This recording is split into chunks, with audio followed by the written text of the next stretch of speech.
On dit que les pensées n'ont pas de corps. Mais que se passe-t-il quand elles laissent des traces, visibles, palpables, indélébiles ? Cet été, prépare-toi à explorer les mécanismes cachés de l'esprit. Pas de crime apparent, juste des psychés disséqués. Pas de coupable évident, juste des secrets à exhumer. Je suis Maëva et je t'invite dans ma salle d'interrogatoire intérieure. Bienvenue dans Autopsie mentale. L'enquête commence maintenant.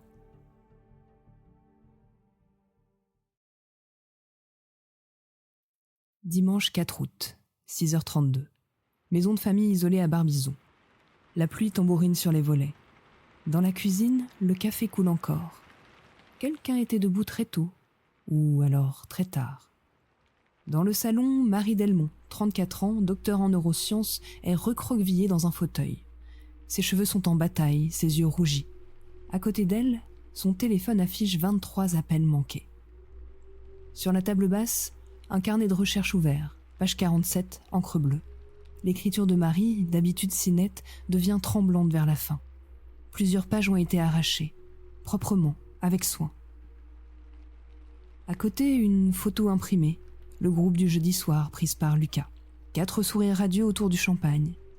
Mais si on regarde bien les yeux, quelque chose cloche dans ce tableau parfait.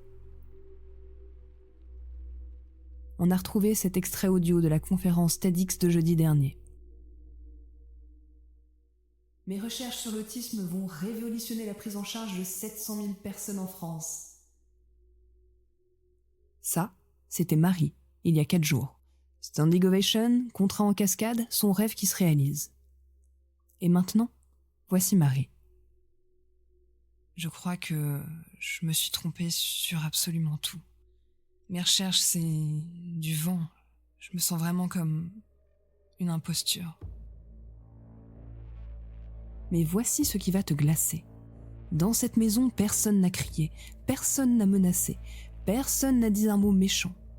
Pourtant, une brillante chercheuse s'est autodétruite en 72 heures. La police ne trouvera jamais rien ici. Pas de violence, pas de preuves, juste des conversations anodines, des gestes du quotidien, des attentions bienveillantes. Et ce carnet, dont les pages manquantes racontent peut-être une toute autre histoire.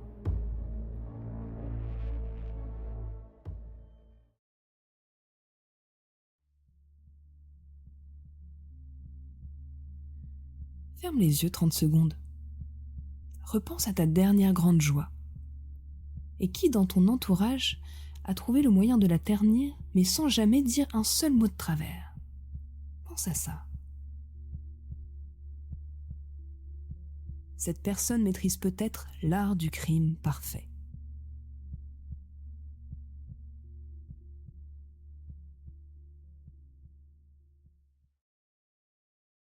Dans cette maison, 3 personnes ont passé le week-end avec Marie. 3 profils complexes, ambigus, impossibles à cerner au premier regard. Suspect numéro 1, Paul Mercier, le compagnon dévoué. 38 ans, psychologue, avec Marie depuis 5 ans.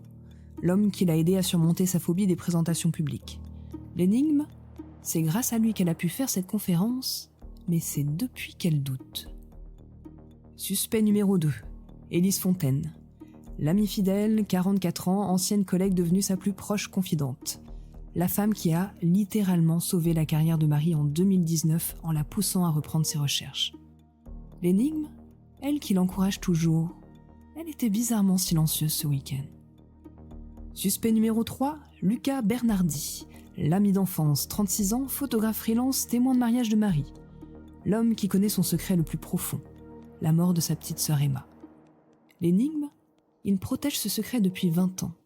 Mais a-t-il vraiment gardé le silence ?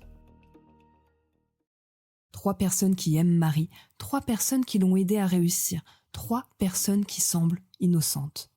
Alors pourquoi Marie s'est-elle autodétruite ? Et qui a vraiment arraché ces pages dans ce carnet ? Car dans les crimes psychologiques, les victimes et les bourreaux ne sont jamais ce qu'on croit. La reconstitution. 72 heures dans la maison. Jeudi 21h30, Marie rentre de Paris en euphorie totale. Paul l'accueille avec du champagne, Élise a préparé son plat préféré et Lucas a apporté des fleurs. L'ambiance est parfaite. Voici la première conversation que nous avons reconstituée grâce aux témoignages. Paul demande des détails sur la conférence, Élise, elle, s'extasie sur l'avenir et Lucas trinque à Marie. En apparence, tout va bien. Mais observe les premiers signaux. Paul demande comment ça s'est passé, mais il ne commente pas le succès de Marie en lui-même. Élise, elle parle de ce que Marie va pouvoir faire après, mais pas de ce qu'elle vient là juste d'accomplir. Et Lucas, il utilise ce mot étrange. À Marie, qui mérite tout ce qui lui arrive. Pourquoi insister sur le mot « mérite » ? Est-ce une simple formule de politesse ou est-ce autre chose ? Et puis Marie sort son carnet et commence à griffonner de nouvelles idées. Elle est intarissable, elle est vraiment à fond. Paul lui fait remarquer qu'elle écrit déjà, qu'elle devrait plutôt profiter du moment.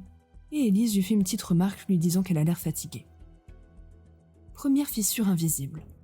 Pourquoi est-ce que Paul veut qu'elle arrête d'écrire ? Et pourquoi est-ce que Élise parle de fatigue alors que Marie est rayonnante ce soir ?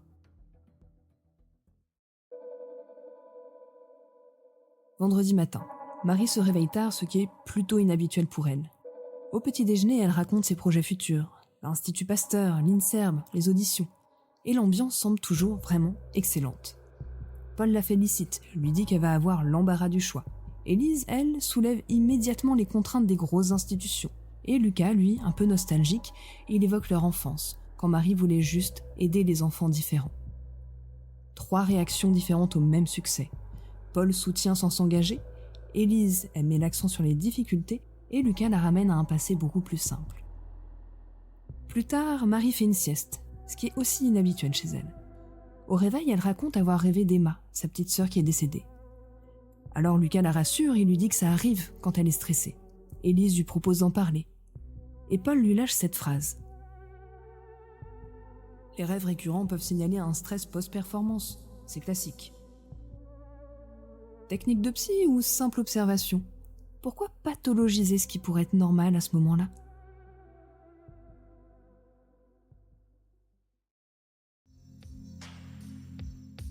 Samedi matin, Marie se lève encore plus tard. Elle n'a pas touché à son carnet depuis la veille.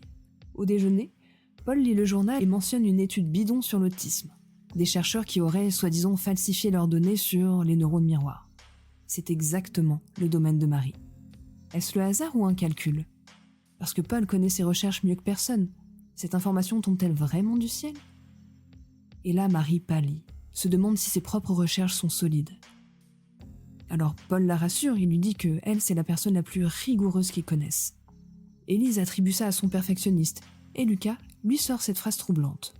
« Emma aurait été fière de toi, tu sais. » Et pourquoi évoquer Emma maintenant ? Protection ou manipulation ? Lucas se doute-t-il que mentionner sa petite sœur décédée ravive la culpabilité de Marie ? Et l'après-midi, Marie arrache les premières pages de son carnet, soigneusement, comme si elle effaçait quelque chose. Samedi soir, le dîner est plutôt silencieux. Marie a supprimé plusieurs messages sur son téléphone. Elle regarde les autres différemment, elle se demande si elle mérite vraiment ce qui lui arrive. Paul lui répond immédiatement que oui, bien sûr, elle le mérite. Élise évoque son travail acharné. Et Lucas a pris un silence lâche. Parfois, on croit mériter des choses et la vie nous rappelle à l'ordre. Marie est choquée. Mais qu'est-ce qu'il veut dire par là ? Alors Lucas se rattrape, il lui dit qu'il est fatigué et qu'il dit n'importe quoi. Et Paul, un peu heurté aussi, le reprend vivement. Ce n'est pas le moment de philosopher. Et Élise clôt la conversation. Et là, on pourrait se demander, Lucas a-t-il vraiment dit n'importe quoi ? Ou a-t-il révélé le fond de sa pensée ? Et pourquoi Paul réagit si fort ? Et pourquoi Élise coupe-t-elle court à cette conversation ? Cette nuit-là, Marie arrache d'autres pages de son carnet.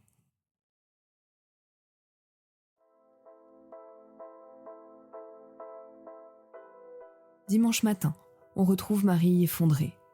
En reconstituant la nuit, voici ce qui s'est passé. 3h du matin, Marie se réveille en sueur. Nouveau cauchemar sur Emma. Elle descend au salon, relit ses recherches, doute et arrache les pages. 5h du matin, Paul la retrouve là. Il lui dit de remonter se coucher, qu'elle va se rendre malade.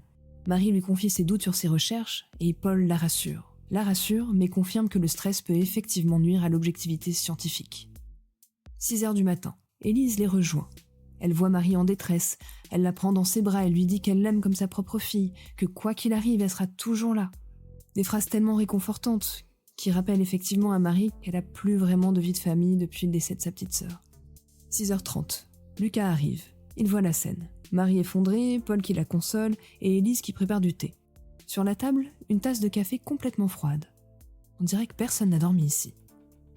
Lucas dit simplement « Tu sais, Emma n'aurait pas voulu que tu souffres comme ça. » Et là, Marie s'effondre complètement. 3 gestes d'amour, 3 phrases bienveillantes et un résultat catastrophique. Mais alors, qui l'a vraiment détruite ? Récapitulons les faits troublants.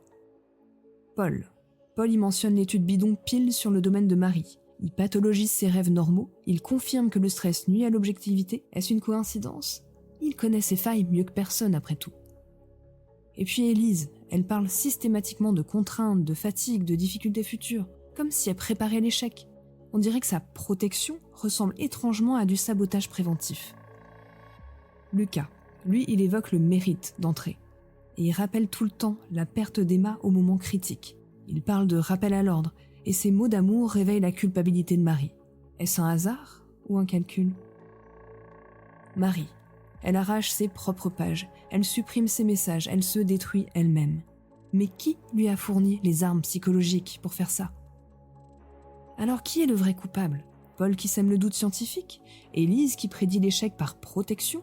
Lucas qui culpabilise par évocation d'Emma ? Ou Marie qui transforme l'amour en poison ? Tu as 15 secondes pour choisir ton coupable.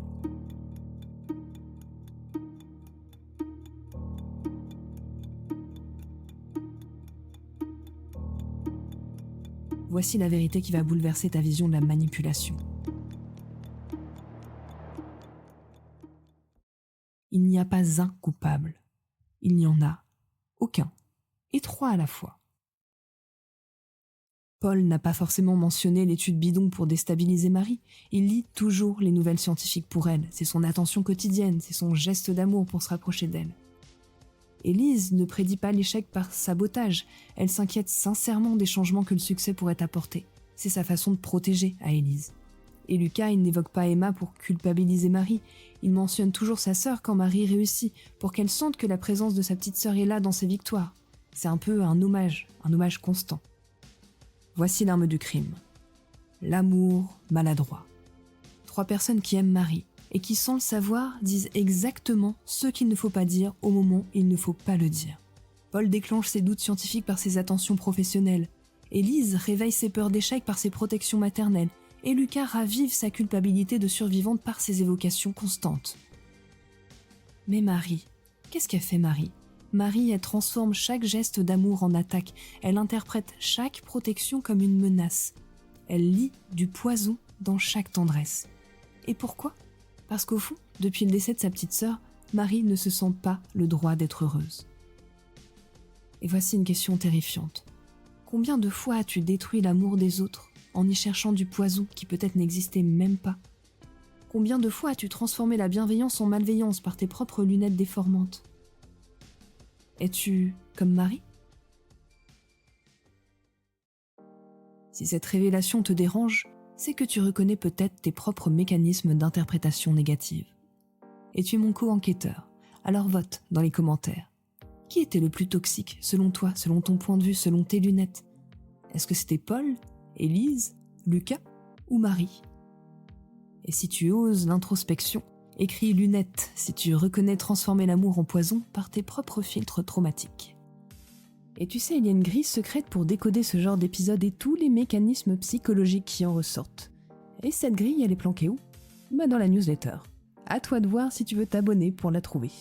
Tu trouveras le lien dans la description de l'épisode. Mais sache que je décline toute responsabilité en cas de prise de conscience aiguë. Car notre prochaine enquête va explorer quelque chose d'encore plus dérangeant. La manipulation héroïque consciente. Dans l'épisode 2, nous partons dans une mission humanitaire au Tchad, auprès d'un docteur qui sauve des enfants depuis 20 ans. Un héros intouchable, en apparence. Et contrairement à notre affaire de famille, cette fois, le prédateur sait exactement ce qu'il fait.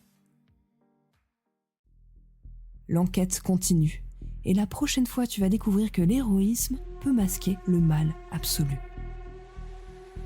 C'était Autopsie mentale pour voir clair dans nos propres ténèbres.